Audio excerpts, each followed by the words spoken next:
crisi economica generale, Equitalia, banche che chiedono il rientro di fidi, banche che hanno chiuso l'accesso al credito, la somma di tutti questi problemi, tutto questo porta a situazioni anche di suicidi.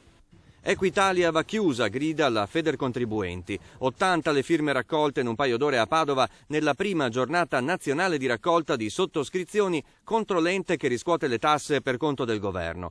Un ente fuori controllo dello Stato, sostiene Federcontribuenti, che depositerà le firme in Senato. Ma che l'ente si chiami Equitalia o in altro modo è il sistema contributivo che non è più tollerabile, dice l'associazione. Noi dobbiamo garantire qualsiasi cosa al nostro Stato quando il nostro Stato non garantisce nulla a noi. Questo è sostanzialmente il concetto. Io avanzo ad oggi 800.000 euro da lavori fatti da privati, eccetera, eccetera, eccetera. Come faccio io a pagare tutto quello che devo pagare? Punto di domanda.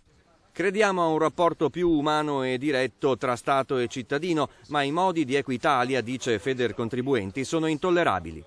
Bisogna pagare subito, perché se non si paga subito arriva Equitalia e poi non solo bisogna pagare l'importo originale, ma bisogna pagare anche interessi di mora, aggi e quant'altro, per cui ci sono cartelle che dall'importo originale vengono anche raddoppiate.